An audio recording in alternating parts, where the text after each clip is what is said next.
1981ஆம் ஆண்டு தமிழக அரசினுடைய தொல்லியல் துறை வெளியிட்ட குன்றத்து கோயில் என்ற நூலில் 129வது பக்கத்தில் இது நாயக்கர் காலத்தை சார்ந்த தீபத்தூண்கள் என்றும் அதில் கார்த்திகை தீபம் தோறும் மக்கள் தீபம் ஏற்றி வழிபட்டு வந்தனர் என்றும் குறிப்பிடப்பட்டுள்ளது. மலை உச்சியில் ஏற்றப்படும் தீபத்தை அருகிலுள்ள கிராம மக்கள் பார்த்து வழிபட்டு வந்தார்கள். இந்த தீபத்தூணில் தீபம் ஏற்றும் வழக்கம் முகமதியர் காலம் படையெடுப்பு வரை தொடர்ந்து வந்தது.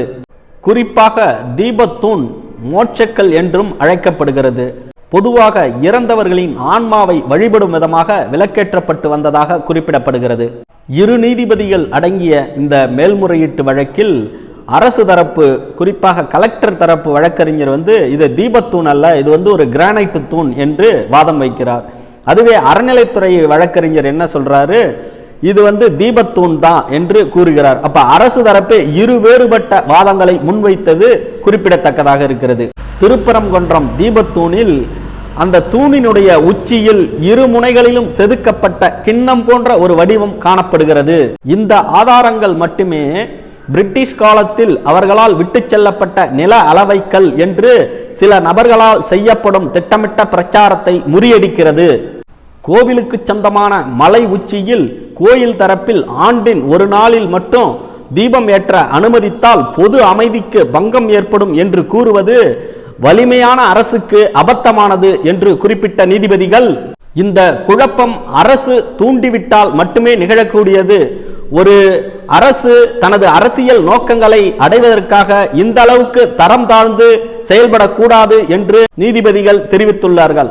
ஒளி என்பது சிவபெருமானின் உருவம் என்று திருமூலர் கூறியுள்ளார்கள்.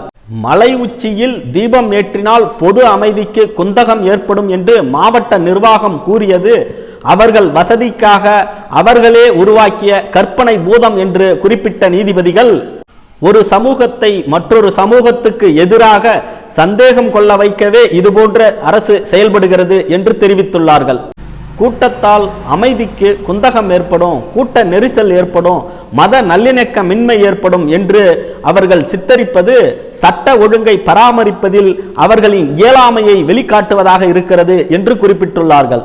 2 சமூகங்களுக்கு இடையே மத நல்லிணக்கத்தை ஏற்படுத்துவதில் தமிழக அரசுக்கு தயக்கம் இருக்கிறது என்று சுட்டிக்காட்டிய நீதிபதிகள், திருப்பரங்குன்றம் மலை உச்சியில் தீபத்தூணில் வரும் கார்த்திகை மாதம் தீபம் ஏற்றப்பட வேண்டும் என்றும் இது தொல்லியல் சட்டங்களின்படி பாதுகாக்கப்பட்ட பகுதியாக அறிவிக்கப்படுகிறது என்றும் தீர்ப்பளித்த நீதிபதிகள் தனி நீதிபதி பிறப்பித்த உத்தரவை உறுதி செய்து 2 நீதிபதிகள் உத்தரவு பிறப்பித்து